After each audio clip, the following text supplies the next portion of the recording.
अभी तक अपन periodic table में जेड इफेक्ट के बारे में बात कर चुके हैं और जेड इफेक्ट में भी S block and P block के लिए बात कर चुके हैं। डी ब्लॉक के लिए अभी तक अपन ने बात नहीं की है। डी ब्लॉक में कुछ चीज़ें इंपॉर्टेंट आएंगी, जैसे लेंथेनाइड संकुचन है, एक्टिनाइड संकुचन है, संक्रमण संकुचन है, वहाँ से अधिकतर क्वेश्चन पूछा जाता है। देखते हैं डी ब्लॉक में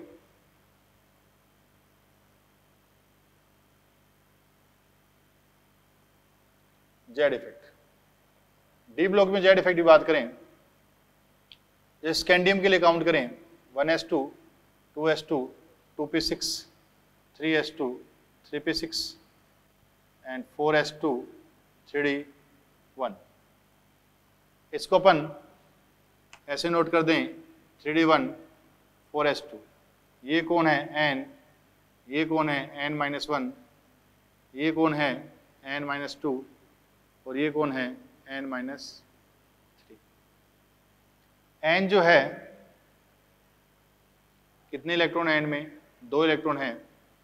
स्कैंडियम के लिए बात करें, स्कैंडियम के लिए Z effect equal minus sigma Z कितना 21 माइनस की बात करें। अब देखना बेटा, अपन 4s इलेक्ट्रॉनों पर काउंट कर रहे हैं। किस पर काउंट कर रहे हैं? 4s electron.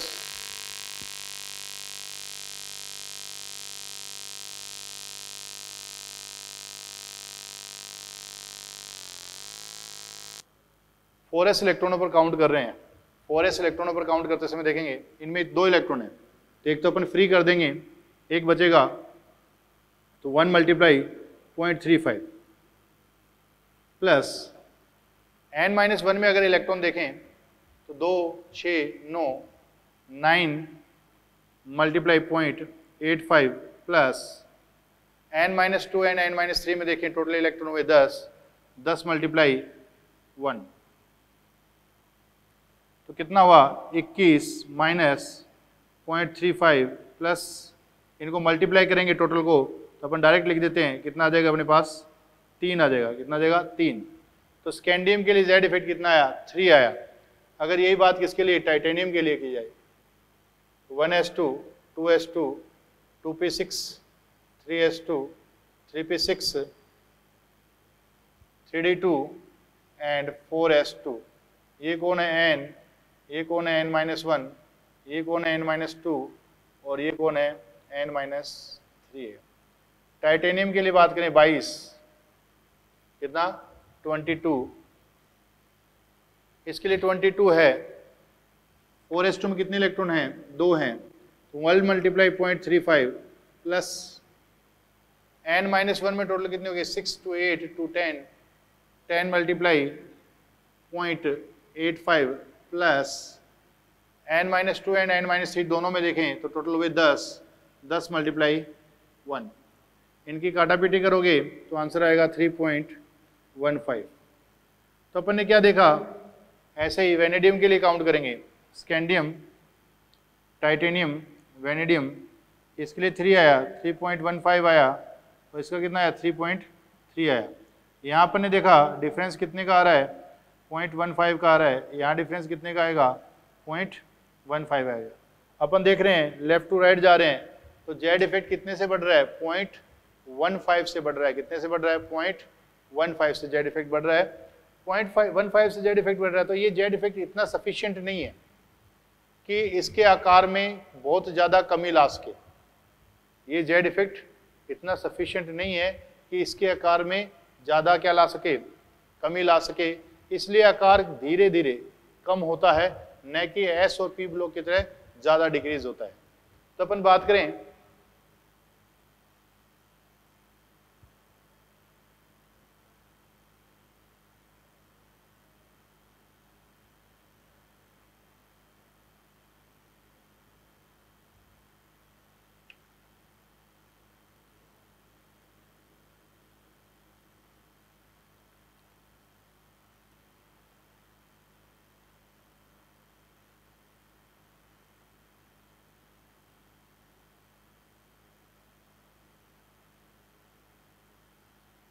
Scandium, titanium, vanadium, chromium, manganese, फेकोनी, कॉपर, जिंक।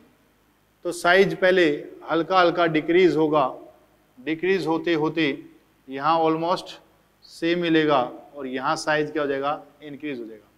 ऐसा क्यों हुआ, ऐसा क्यों हुआ? अपन देखते हैं, देखेंगे कि यहाँ से यहाँ जेड इफेक्ट पर कौन ज़्यादा इफेक्टिव होगा, सिग्मा ज़्यादा इफेक्टिव होगा। और यहाँ से यहाँ देखें कि Z effect and sigma equal effective होंगे, जबकि यहाँ देखें जेड इफेक्ट पर सिग्मा ज़्यादा इफेक्टिव हो गया। तो लास्ट में जाते जाते सिग्मा ज़्यादा इफेक्टिव हो जाएगा किस पर, जेड इफेक्ट पर। ऐसा क्यों हुआ, किस रीजन से हुआ ऐसा? अपन देखते हैं कि जो 3 नंबर शेल है इसमें पहले से 8 इलेक्ट्रॉन पड़े हैं। 8 इलेक्ट्रॉन कौन से हैं? पहले से 8 इलेक्ट्रॉन n-1 वालों में 8 इलेक्ट्रॉन कौन से हैं? ns2 और np6 वाले हैं। 8 इलेक्ट्रॉन वो हैं। 9वां इलेक्ट्रॉन आया, 10, 11, 12, 13, 14 डी में आते जा रहे हैं। इस हिसाब से क्या होता जा रहा है, इलेक्ट्रॉन घनत्व क्या होता जा रहा है, बढ़ता जा रहा है। इलेक्ट्रॉन घनत्व बढ़ता जाएगा, तो क्या होगा, सिग्मा की वैल्यू, जो अपने को सिग्मा की वैल्यू मिलनी थी, सिग्मा की वैल्यू उससे ज़्यादा मिलेगी। सिग्मा की वैल्यू बढ़ जाएगी, तो क्या होगा, जेड इफेक्ट क्या होगा, घट जाएगा। इसलिए जो लास्ट में जाते जाते किसका मान, जो अपन लेकर चल रहे हैं सिग्मा का मान उतना प्राप्त नहीं होकर उससे ज़्यादा प्राप्त होगा। इसलिए क्या होगा, लास्ट में जाने पर साइज बढ़ जाएगी। अगर यही बात अपन वर्ग में देखें, ये बात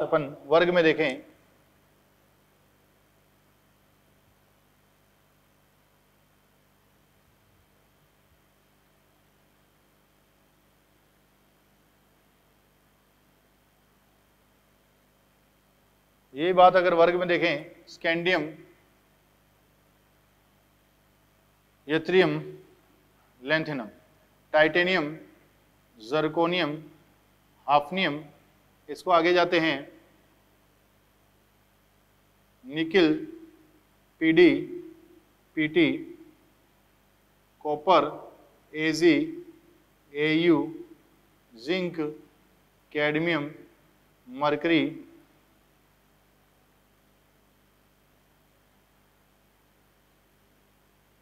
इनमें कुछ साइज का ऑर्डर देख लेते हैं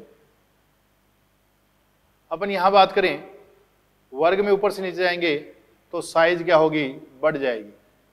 वर्ग में ऊपर से नीचे जाएंगे तो क्या होगी, साइज बढ़ जाएगी, क्योंकि कोशों की संख्या क्या हो रही है, बढ़ रही है। यहां से यहां गए, टाइटेनियम से ज़्यादा किसकी होगी, जर्कोनियम की होगी। और जर्कोनियम एंड हाफनियम की साइज अपने को कैसे मिलेगी, सेम मिलेगी। जर्कोनियम एंड हाफनियम की साइज सेम मिलेगी। किसके कारण, लैंथेनाइड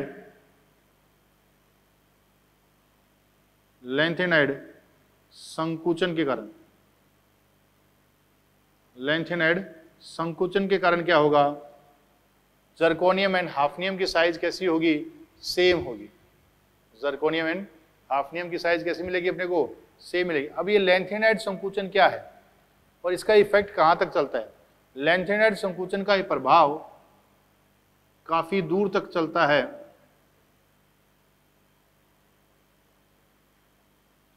पीडी एंड पीटी की साइज सेम मिलती है, एजी एयू की साइज ऑलमोस्ट सेम मिलती है, कैडमियम मरकरी की साइज ऑलमोस्ट सेम मिलेगी, इंडियम थैलियम की साइज ऑलमोस्ट सेम मिलेगी। यहाँ पर अपने को एक चीज और देखने को मिलेगी कि एल्युमिनियम गैलियम की साइज भी ऑलमोस्ट सेम मिलती है। यहाँ पर कौन आता है, ट्रांजिशन कॉन्ट्रैक्शन आता है। क्या आता है, ट्रांजिशन कॉन्ट्रैक्शन, संक्रमण संकुचन इसको बोलते हैं।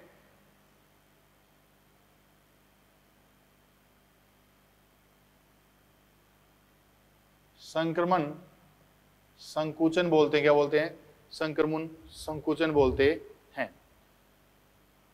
तो ये कैसे आया, लैंथेनाइड संकुचन क्यों हुआ और संक्रमण संकुचन क्यों हुआ, और ये बिस्मिथ तक जाता है। कहां तक जाता है, बिस्मिथ तक। यहां बात करें, लैंथेनम के बाद में 58 to 71 ये लेंथेनाइड्स एलिमेंट है, लेंथेनाइड एलिमेंट है जिनमें इलेक्ट्रॉन F उपकोष में प्रवेश करता है। यहां इलेक्ट्रॉन F उपकोष में प्रवेश करता है। कहां प्रवेश करता है? F उपकोष में प्रवेश करता है। कहां पर? 58 to 71। ये कौन है? लेंथेनाइड संकुचन है।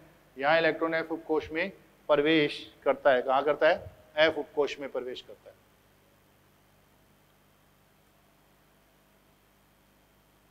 ये लेंथेनाइड संकुचन हो गया और यहां पर F उपकोष में प्रवेश। फिर इससे क्या इफेक्ट पड़ा? देखो बेटा, Z इफेक्ट क्या होता है? Z minus sigma, Z minus sigma.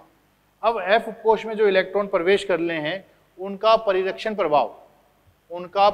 प्रभाव लगभग शून्य प्राप्त होता है।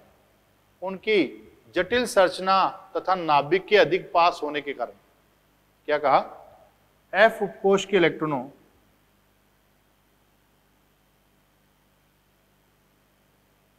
इलेक्ट्रॉनों का परिरक्षण प्रभाव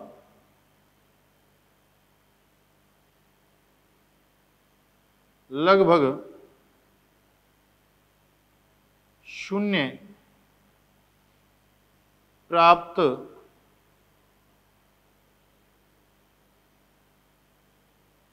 होता है। लगभग शून्य प्राप्त होता है। किसके कारण? F उपकोष के इलेक्ट्रॉनों का परिरक्षण प्रभाव लगभग शून्य प्राप्त होता है। F कक्षकों की जटिल आकृति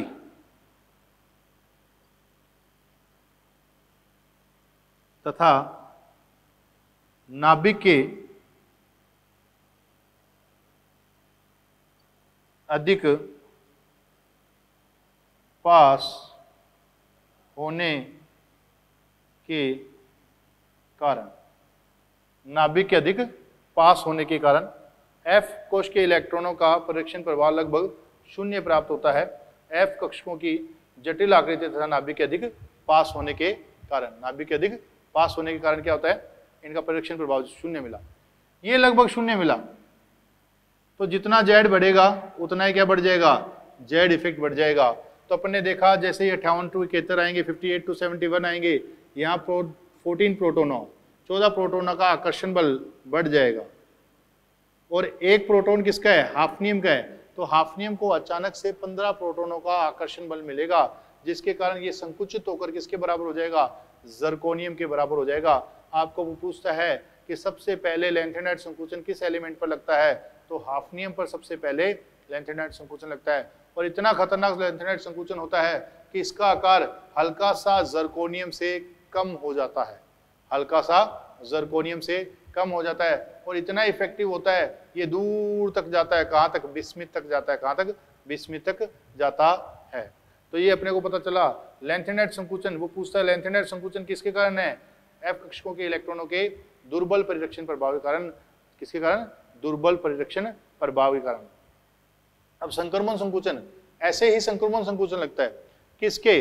दुर्बल परिरक्षण प्रभाव किसका लगेगा? 3D इलेक्ट्रॉनों के दुर्बल परिरक्षण प्रभाव के कारण।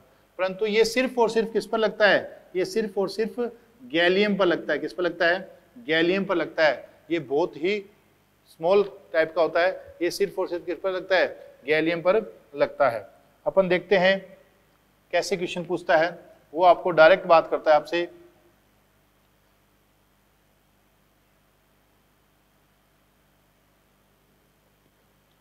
वो बात करता है लेंथेनाइड संकुचन।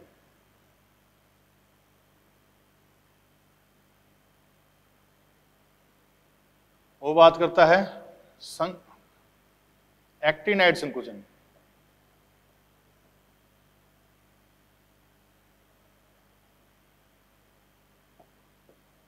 वो बात करता है संक्रमण संकुचन।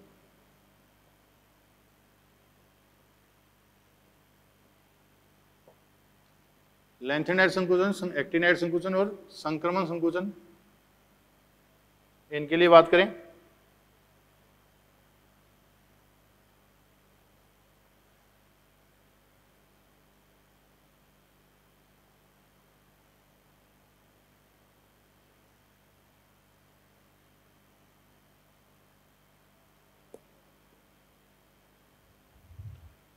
जो लेंथेनाइड संकुचन होता है वो किसके कारण होता है? 4f इलेक्ट्रॉनों के दुर्बल, ऐसा क्या ऐसा पूछा जाता है, 4f इलेक्ट्रॉनों के दुर्बल परिरक्षण प्रभाव के कारण, 4f इलेक्ट्रॉनों के दुर्बल परिरक्षण प्रभाव के कारण। एक्टिनाइड संकुचन 5f इलेक्ट्रॉनों के दुर्बल परिरक्षण प्रभाव के कारण, 5f इलेक्ट्रॉनों के दुर्बल परिरक्षण प्रभाव के कारण। संक्रमण संकुचन 3d इलेक्ट्रॉनों के दुर्बल परिरक्षण प्रभाव के कारण। लेंथेनाइड संकुचन 4f इलेक्ट्रॉनों के दुर्बल परिरक्षण प्रभाव के कारण। एक्टिनाइड संकुचन 5f इलेक्ट्रॉनों के दुर्बल परिरक्षण प्रभाव के कारण। संक्रमण संकुचन 3d इलेक्ट्रॉनों के दुर्बल परिरक्षण प्रभाव के कारण। ये बातें अपने को ध्यान रखनी है, ऐसा का ऐसा क्वेश्चन पूछा जाता है। आपको पूछेगा जर्कोनियम एंड हाफनियम के आकार बराबर होते हैं किसके कारण? 4f इलेक्ट्रॉनों के। एल्यूमिनियम और गैलियम के किसके कारण? 3d इलेक्ट्रॉनों के कारण। इसके कारण क्या लगेगा? लेंथेनाइड संकुचन, इसके कारण एक्टिनाइड संकुचन, इसके कारण संक्रमण संकुचन। अब नेक्स्ट अपन देखते हैं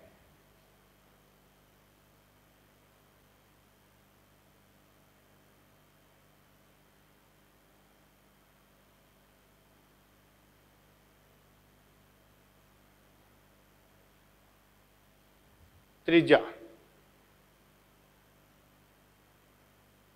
नेक्स्ट अपन देखते हैं त्रिज्या।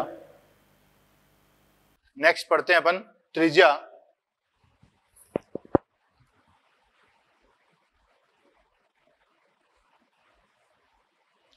अब त्रिज्या है क्या बेटा? नाभिक से बाह्यतम कोश तक के दूरी को क्या कहते हैं? त्रिज्या कहते हैं। तो इसकी डेफिनेशन लिख लेते हैं अपन त्रिज्या की। नाभिक से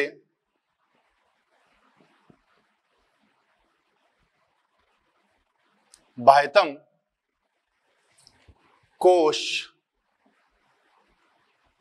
की तक की दूरी को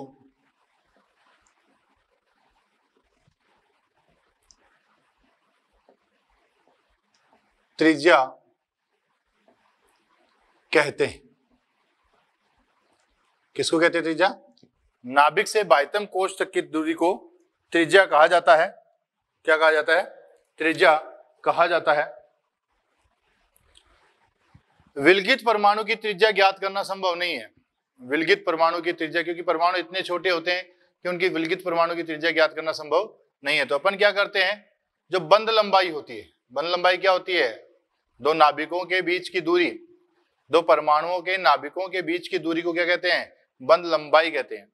तो उसका आधा कर देते हैं, उसका हाफ करते हैं, तो इसे क्या बोल देंगे? बंध लंबाई बोल देंगे। क्या बोल देंगे? बंध लंबाई। तो अपन लिख सकते हैं क्या? एकल परमाणु की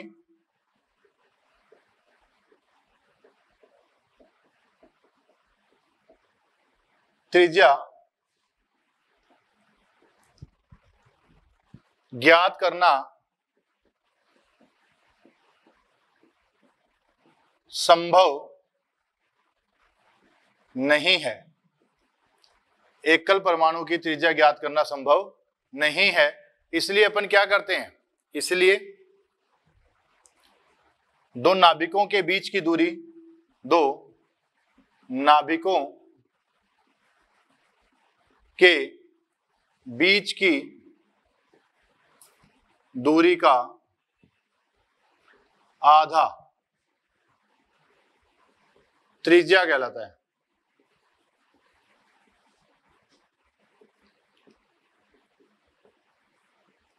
क्या कहलाता है? त्रिज्या कहलाता है। दो नाभिकों के बीच की दूरी का आधा क्या कहलाता है? त्रिज्या कहलाता है।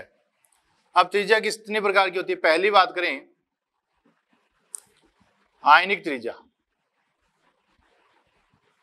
पहली बात करें आयनिक त्रिज्या। आयनिक त्रिज्या क्या है? आयनों में पाए जाने वाली त्रिज्या को आयनिक त्रिज्या कहते हैं।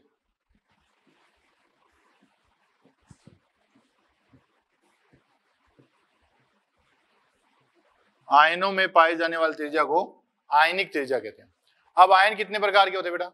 इंपॉर्टेंट आयनिक त्रिज्या अपने लिए, तो जिस पर मैं स्टार लगाता जा रहा हूं उनको ढंग से बात करें, उनके बारे में ढंग से सुने। आयन कितने प्रकार के होते हैं? आयन दो प्रकार के होते हैं। कौन से?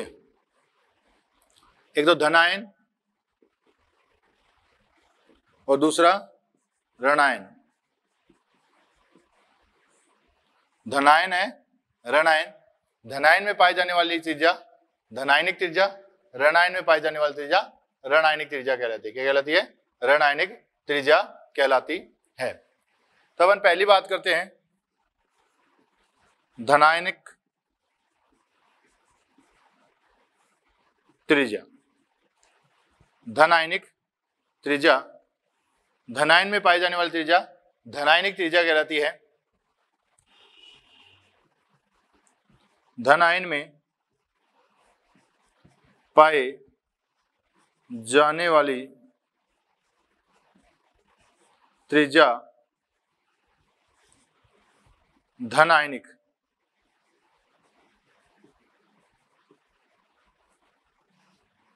त्रिज्या कहलाती है। क्या कहलाती है? धनायनिक त्रिज्या कहलाती है। धनायनिक त्रिज्या का मान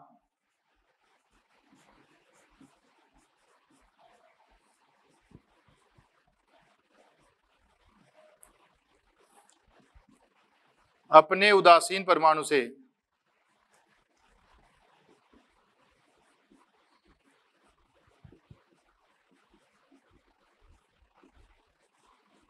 हमेशा छोटा होता है।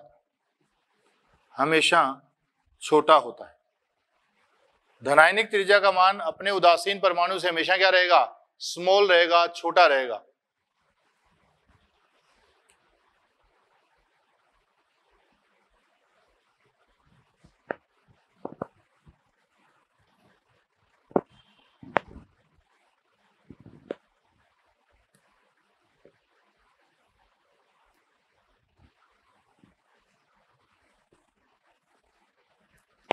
हमेशा छोटा रहेगा।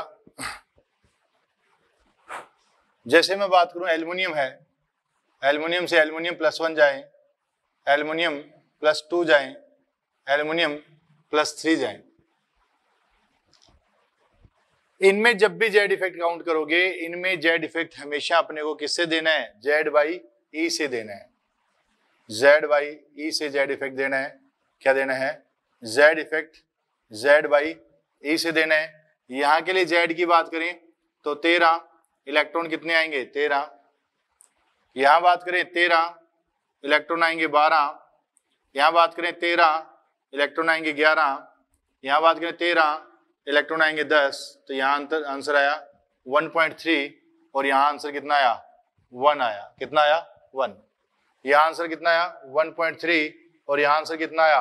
1 आया। मैं यहां से यहां जा रहा हूं, जेड इफेक्ट का मान क्या हो रहा है? बढ़ रहा है। तो साइज ही क्या होगी? घटेगी। साइज घटेगी तो त्रिज्या भी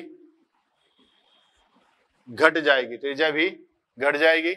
जेड इफेक्ट बढ़ेगा, साइज घटेगी तो त्रिज्या भी घट जाएगी। त्रिज्या भी क्या हो जाएगी? घट जाएगी। तो अपन ने देखा जैसे जैसे पॉजिटिव चार्ज बढ़ता जाएगा, आकार क्या होता जाएगा? घटता जाएगा। आकार क्या होता जाएगा? घटता जाएगा।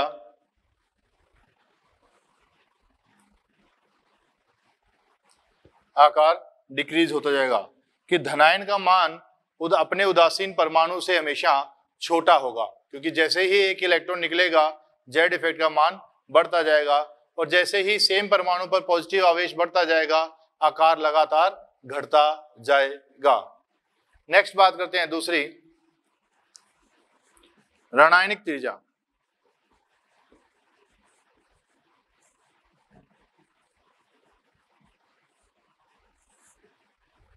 रणआयन में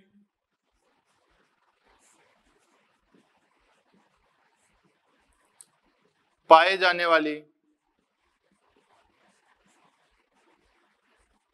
त्रिज्या को, रणआयन में पाए जाने वाली त्रिज्या को रणआयनिक त्रिज्या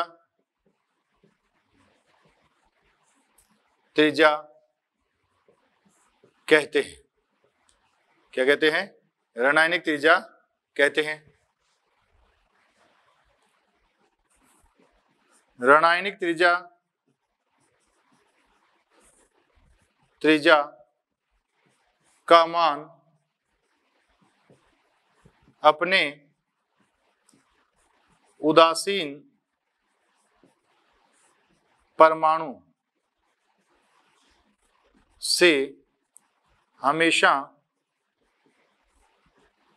ज्यादा होता है। तो ये याद रखना आपने कि धनायनिक त्रिज्या का मान अपने उदासीन परमाणु से हमेशा कम होगा, जबकि ऋणायनिक त्रिज्या का मान अपने उदासीन परमाणु से हमेशा ज्यादा होगा। जैसे अपन बात करें, नाइट्रोजन है N-1 है, N-2 है, N-3 है, तो बात करें जेड इफेक्ट Z/E, तो यहाँ कितना आया 7/7, 7/8, 7/9 एंड 7/10। तो यहाँ कितना आएगा 0.7 और यहाँ कितना आएगा 1। तो मैंने देखा यहाँ से यहाँ जा रहे हैं, जेड इफेक्ट क्या होता जा रहा है? घटता जा रहा है। जेड इफेक्ट घटता जाएगा तो आकार क्या होता जाएगा? बढ़ता जाएगा। तो अपन ये बोल सकते हैं यहाँ से यहाँ जाने पर Z effect decrease, size increase, त्रिज्या इंक्रीज। तो सबसे बड़ी त्रिज्या किसकी आएगी? N-3 की, फिर N-2 की, फिर N की, -1 की और फिर N की।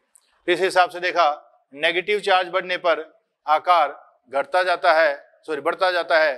पॉजिटिव चार्ज बढ़ने पर आकार घटता जाता है।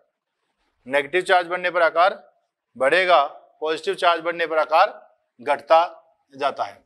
एक एग्जांपल देखते हैं अपन।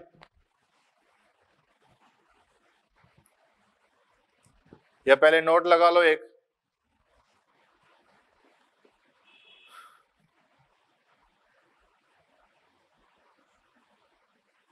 धनायन का आकार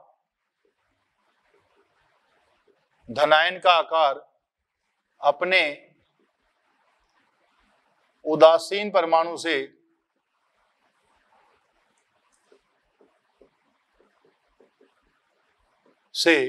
हमेशा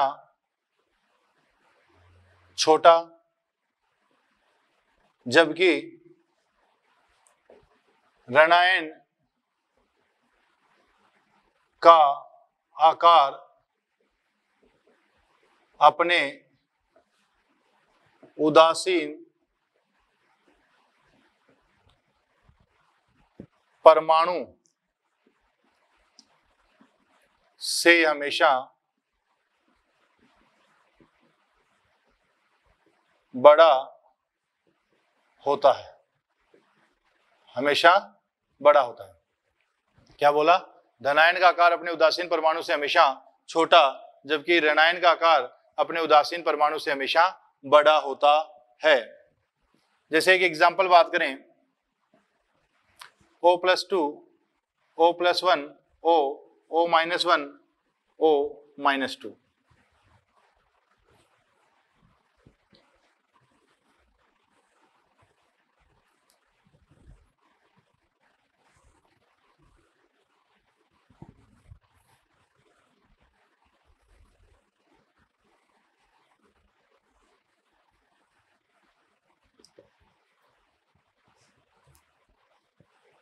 O+2, O+1, O-1, O-2। Z effect अगर देखें ZYE तो O+2 के लिए 8/6, 8/7, 8/8, 8/9 और 8/10।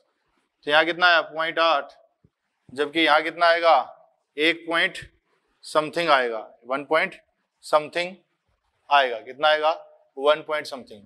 तो हमने देखा यहां से यहां जा रहे हैं, जेड इफेक्ट क्या हो रहा है,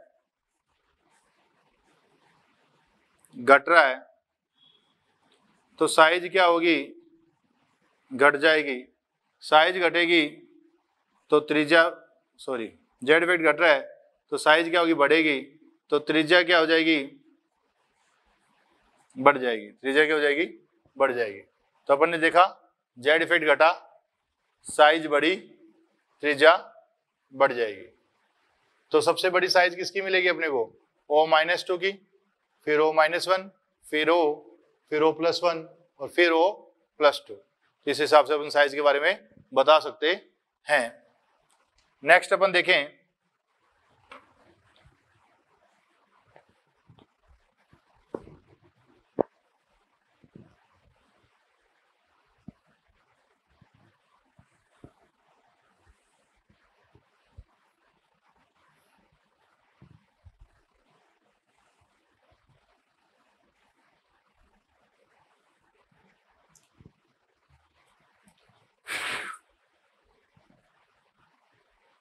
सम इलेक्ट्रॉनिक श्रेणी, आइसो इलेक्ट्रॉनिक श्रेणी या सम इलेक्ट्रॉनिक श्रेणी। इंपॉर्टेंट है, काफी बार क्वेश्चन पूछा जा चुका है। सम इलेक्ट्रॉनिक श्रेणी वह श्रेणी, नाम से पता लग रहा है, वह श्रेणी जिसमें इलेक्ट्रॉनों की संख्या समान हो, सम इलेक्ट्रॉनिक श्रेणी कहलाती है। सम इलेक्ट्रॉनिक श्रेणी कहलाती है। क्या, वह श्रेणी जिसमें इलेक्ट्रॉनों की संख्या समान हो, सम इलेक्ट्रॉनिक श्रेणी कहलाती है। क्या कहलाती है, सम इलेक्ट्रॉनिक श्रेणी कहलाती है। जैसे अपन बात करें H- helium, lithium +1, beryllium +2, boron +3। इनमें बात करें H- helium, lithium +1, beryllium +2, boron +3। Z देखें, जेड इफेक्ट देखें, Z/E तो यहाँ 1/2, 2/2, 3/2, 4/2, 5/2, तो कितना है यहाँ पर 2.5, और यहाँ पे कितना आ रहा है बेटा 0.5 आ रहा है। तो मैंने देखा यहाँ से यहाँ जा रहे हैं, जेड इफेक्ट क्या होता जा रहा है, बढ़ता जा रहा है। तो साइज क्या होगा, घटता जाएगा, तो त्रिज्या भी क्या होगी, घटती जाएगी। और सम इलेक्ट्रॉनिक श्रेणी के लिए बात करें, नंबर ऑफ इलेक्ट्रॉन देखिए, हाइड्रोजन के पास एक होता है, एक और ले लिया अपन ने, कितने हो गए, 2 हो गए। हीलियम 2, लिथियम 3 होते हैं, एक अपन ने रिमूव कर दिया, कितने बचे, 2। बेरिलियम कितने होते हैं, 4 होते हैं, 2 रिमूव कर दिए, बचे कितने, 2। बोरोन 5 होते हैं, कितने निकल गए, 3, बचे कितने, 2। तो ये सब में 2-2 इलेक्ट्रॉन है, तो ये क्या हो गई, 2 इलेक्ट्रॉनों की आइसो इलेक्ट्रॉनिक सीरीज हो गई, 2 इलेक्ट्रॉनों की सम इलेक्ट्रॉनिक श्रेणी, 2 इलेक्ट्रॉनों की सम इलेक्ट्रॉनिक श्रेणी हो गई। नेक्स्ट में बात करूं C-4, N-3, O-2, F-1, neon, sodium +1, magnesium +2, aluminium +3। Electron count कर लें अपन कि सम इलेक्ट्रॉनिक है क्या नहीं।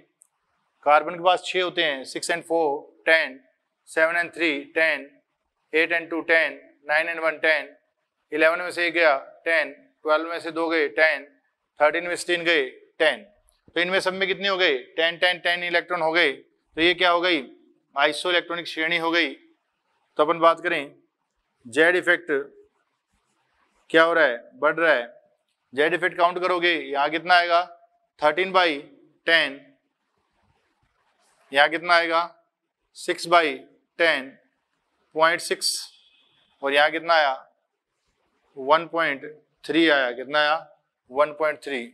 जेड इफेक्ट बढ़ जाएगा तो size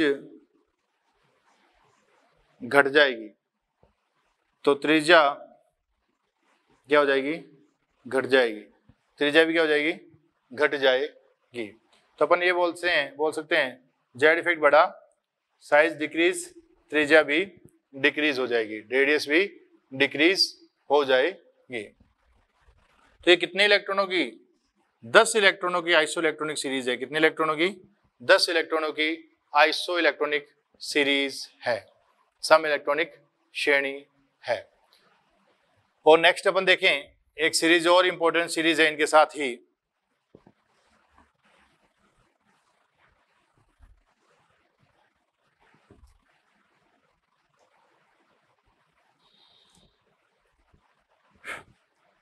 P-3 S-2 Cl-1 organ potassium +1 calcium +2 scandium +3।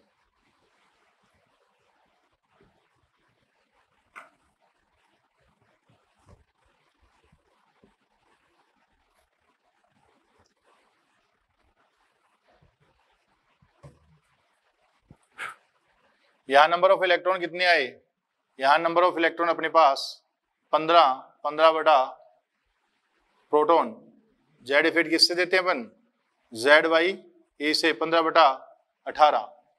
यहाँ 16/18, 17/18, 18/18, यहाँ 18/19, 18/20 एंड 18/21।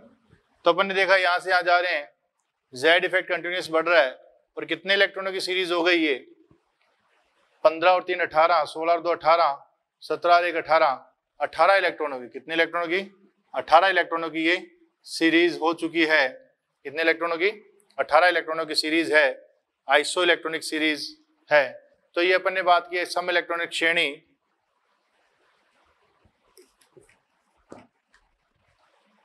आइसो इलेक्ट्रॉनिक श्रेणी के लिए बात की। अब क्वेश्चन कैसे पूछा जाता है, किस टाइप का और पूछा जाता है। क्वेश्चन देखते हैं कैसा पूछा गया। एक निम्न में से कौन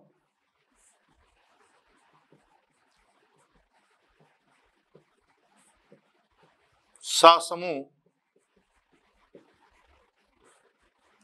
सम इलेक्ट्रॉनिक नहीं है। सम इलेक्ट्रॉनिक, निम्न में से कौन सा समूह सम इलेक्ट्रॉनिक नहीं है। इस क्वेश्चन को कैसे कैसे बात कर लेता है। पहला phosphate ion, sulphate ion, chlorate ion. दूसरा phosphate ion, sulphate ion, chlorate ion. दूसरा बात करें carbonate ion, nitrate ion, carbonate, nitrate and borate ion. Third बात करें अपन साइनाइड N2O2+2। फोर्थ बात करें H2 He2+2 एंड Li2+2। कि इनमें से कौन सा सम इलेक्ट्रॉनिक श्रेणी का समूच्चय नहीं है, समूह नहीं है। इनमें बात करें फॉस्फेट 15 और 3 18। देखो बेटा जी ऑक्सीजन सेम सेम है, ऑक्सीजन कैसे हैं सेम सेम है। 17 और 1 18, 16 और 2 18, 15 और 3 18। इनमें बात करें 8 3 24, 8 3 24 कैसे हो गया 8 चौक 32, 32 और 18 50, 18 हो गए। 8 चौक 32, 50, 50 या तो अपन ऐसे भी देख सकते हैं, ऑक्सीजन सेम सेम है, तो ऑक्सीजन में सेम रहेंगे, 17 और 1 18, 16 और 2 18, 15 3 18, तो टोटल कितने 50 इलेक्ट्रॉन हो जाएंगे। तो ये सम इलेक्ट्रॉनिक है। यहां बात करें, यहां भी वही, ऑक्सीजन 3 3 है, कार्बन 6 6 2 8, नाइट्रोजन 7 और 1 8, बोरोन 8, तो इन तीनों में क्या हो गए 8 8 इलेक्ट्रॉन हो गए। यहां बात करें अपन 6 1 7 7 7 कितने हो गए 14, यहां भी 14 और यहां भी, इसको +2 कर लो, इसको +2 किया तो कितने थे 16 थे, 2 गए, कितने बजे 14, तो ये भी सम इलेक्ट्रॉनिक समूह हो गया। इसके लिए बात करें H2 1 और 1 2, यहाँ 4 थे 2 निकाल दिए 2 बचे, यहाँ लिथियम 6 थे 2 निकाल दिए, यहाँ 4 हो गए, जबकि यहाँ कितने हैं 2 2 हैं, तो अपना आंसर कौन सा आ गया 4th। तो ऐसा आपके पास सम इलेक्ट्रॉनिक श्रेणी का क्वेश्चन आए तो अपन कर सकते हैं। मेनली जो सम इलेक्ट्रॉनिक श्रेणी पूछी जाती है वो 2 इलेक्ट्रॉनों की, 10 इलेक्ट्रॉनों की, 18 इलेक्ट्रॉनों की, या फिर ऐसा ये क्वेश्चन पूछा जाता है। उसमें केमिकल बॉन्डिंग को इन्वॉल्व करे तो वो क्या पूछ लेता है, सम इलेक्ट्रॉनिक तथा सम संरचनात्मक बात कर लेता है। सम संरचनात्मक चीज अपने को कहां से पता चलेगी, ये अपने को केमिकल बॉन्डिंग अगला चैप्टर जो अपन पढ़ेंगे उससे पता चलेगी। इसमें ये यहां तक अपन बात करेंगे। नेक्स्ट अपन देखते हैं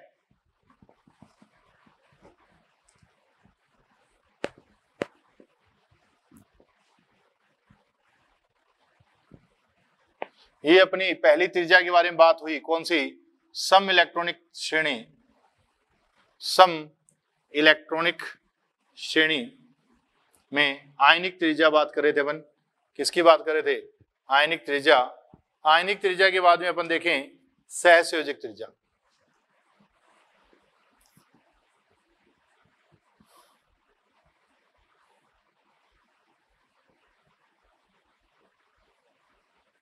सहसंयोजित त्रिज्या, सहसंयोजित त्रिज्या किसमें देखी जाती है, सहसंयोजित त्रिज्या सहसंयोजक बंध जिनमें पाया जाता है उनमें देखी जाती है। इसके लिए भी विशेषता यह है कि सहसंयोजक त्रिज्या कहां देखेंगे, एकल बंधित समान द्विपरमाणु, समान होने चाहिए 2 परमाणुओं के, एकल बंधित, लिखे डेफिनेशन, एकल बंधित समान परमाणुओं के नाभिकों, समान परमाणुओं के नाभिकों के बीच की दूरी का, बीच की दूरी का आधा, बीच की दूरी का आधा, एकल बंधित समान परमाणुओं के नाभिकों के बीच की दूरी का आधा सहसंयोजक त्रिज्या कहलाती है। क्या कहलाती है, सहसंयोजक त्रिज्या कहलाती है। जैसे ये 2 परमाणु हैं,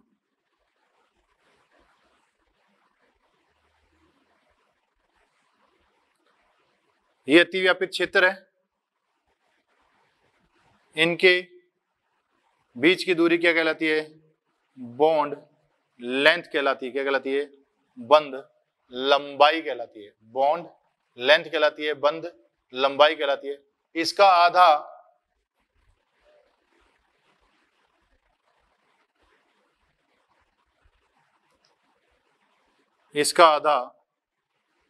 आर कोवलेंट, आर सी कहलाता है, आर कोवलेंट कहलाता है, आर सी कहलाता है, आर कोवलेंट कहलाता है, मतलब सहसंयोजक त्रिज्या कहलाती है। बात समझ में आई। 2 एकल बंधित, क्या शर्त होनी चाहिए, एकल बंधित होने चाहिए, क्योंकि जैसे जैसे द्विबंध होगा तो उनके बीच में अतिव्यापन की मात्रा क्या होगी, बढ़ जाएगी। त्रिबंध होगा अतिव्यापन की मात्रा और बढ़ जाएगी। अतिव्यापन की मात्रा बढ़ेगी तो इन दोनों के नाभिकों के बीच की दूरी क्या हो जाएगी, कम हो जाएगी, तो उसका आधा भी क्या हो जाएगा, कम हो जाएगा। मतलब एक्यूरेसी, त्रिज्या का एक्यूरेसी मतलब सही आना की संभावना क्या हो जाएगी, कम हो जाएगी। इसलिए अपन क्या करते हैं, एकल बंधित की बात करते हैं। जैसे क्वेश्चन की फॉर्म में देखें, निम्न में से किसमें ऑक्सीजन परमाणु की त्रिज्या ज्ञात की जा सकती है। निम्न में से किसमें ऑक्सीजन परमाणु की त्रिज्या ज्ञात की जा सकती है? पहली बात करें अपन O2, दूसरी बात करें O3, तीसरी बात करें H2O, चौथी बात करें H2O2। O2, O3, H2O, H2O2।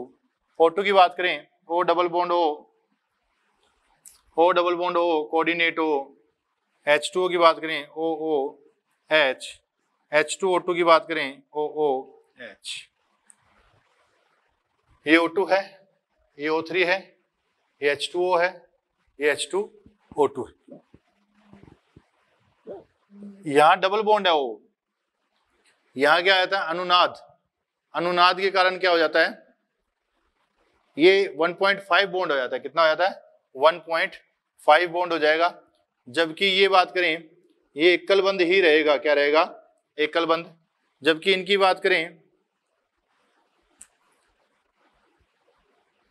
इनकी बात करें तो ये O एकल बंध है। इसका क्या कर लेंगे? आधा कर लेंगे। क्या कर लेंगे? आधा। उसे क्या कहेंगे? ऑक्सीजन परमाणु की त्रिज्या कहेंगे। तो अपने पास आंसर क्या आ जाएगा?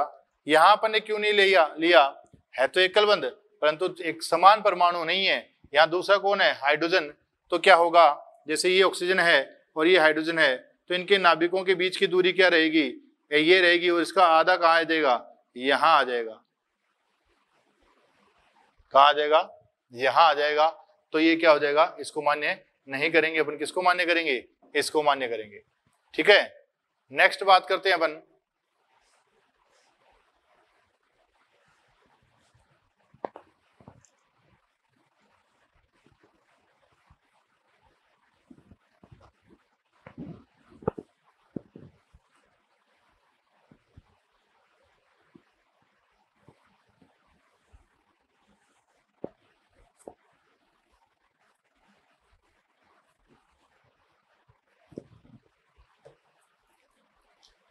तीसरी बात करें धात्विक त्रिज्या।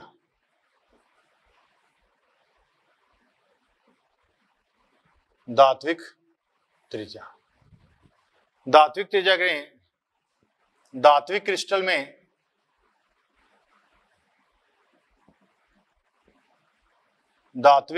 में दो धातुओं के बीच की दूरी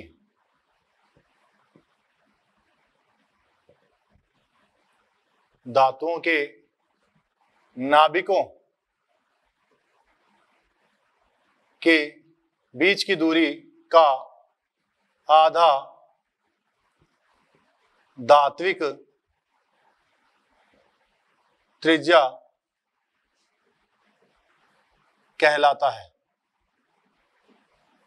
क्या कहलाता है? धात्विक त्रिज्या कहलाता है। ये धात्विक क्रिस्टल है।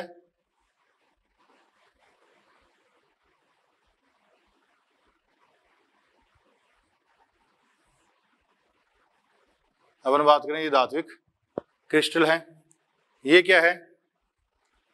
बॉन्ड लेंथ है। इसका आधा आर मेटेलिक कहलाएगा। क्या कहलाएगा? Are metallic. आर धात्विक कहलाएगा। क्या कहलाएगा? आर धात्विक कहलाएगा। धात्विक त्रिज्या। जैसे अपन एक एग्जांपल लेते हैं Hg2Cl2। इसमें Hg and Hg, Cl and mercurous chloride. यहां Hg के मध्य धात्विक बंध है। इसका आधा क्या कर देंगे? ये क्या कहलाएगी? धात्विक त्रिज्या कहलाएगी। आपको ये भी याद रखना है Hg2Cl2 में Hg के मध्य कौन सा बंध है? धात्विक बंध है। कैसा बंध है? धात्विक बंध है। नेक्स्ट बात करते हैं अपन वान डर वाल बंध। वान डर वाल त्रिज्या।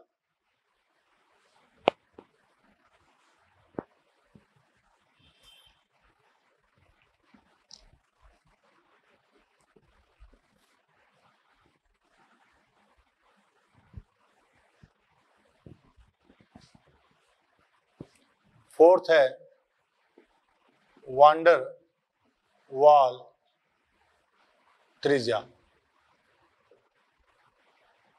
वांडरवाल त्रिज्या। वांडरवाल बंद लंबाई का बंद लंबाई का आधा, वांडरवाल बंद लंबाई का आधा वांडरवाल त्रिज्या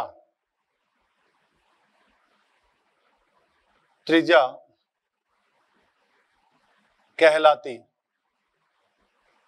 है। क्या कहलाती है? वांडरवाल त्रिज्या कहलाती है। अब वांडरवाल बंद किन में होता है? वांडरवाल बंद दो अक्रिय गैसें हैं, उनके मध्य भी क्या पाया जाएगा? वांडरवाल बंद पाया जाएगा। दो गैसीय अणु हैं, उन दो गैसीय अणुओं के मध्य भी कैसा होगा? वांडरवाल बंद होगा। जैसे बात करें अपन, दो अक्रिय गैसें हैं, इनके मध्य देखें,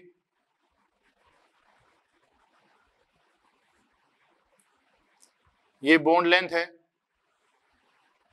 इसका आधा क्या कहलाएगा?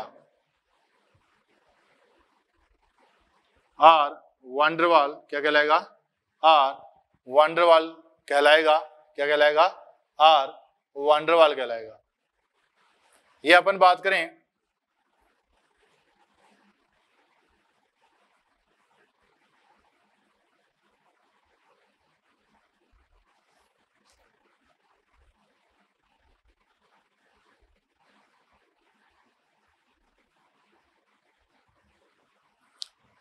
ये दो Cl2 अणु मान लो, Cl और Cl, ये Cl है, ये Cl है, दूसरा ये Cl है, ये Cl है, दो Cl2 अणु है, इनके बीच की दूरी का आधा। ये कौन है? बॉन्ड लेंथ है। कौन सी बॉन्ड लेंथ है? कोवलेंट बॉन्ड लेंथ है।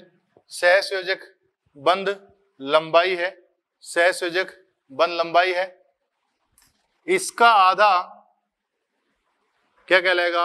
आर कोवलेंट कहलाएगा। आर ये सहसंयोजक बंध है, तो इसका आधा क्या कहलाएगा? सहसंयोजक बंध का आधा सहसंयोजक त्रिज्या। जबकि सेम इसी में ऐसा भी,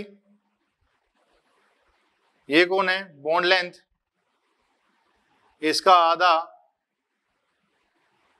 आर कोवलेंट। इनमें बात करें, इसका आधा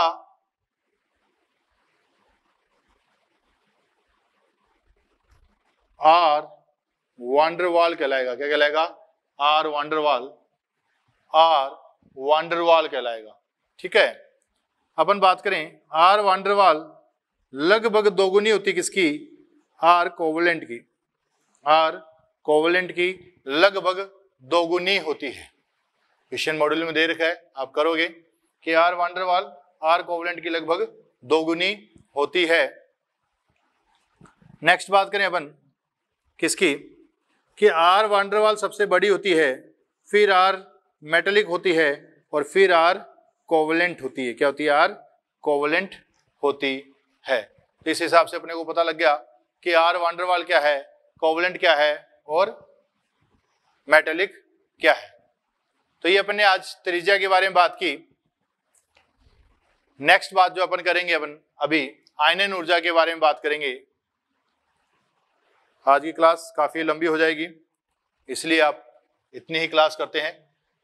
आईपी के बारे में, आयनन ऊर्जा के बारे में अपन नेक्स्ट क्लास में बात करेंगे। आज के लिए इतना ही। Thank you.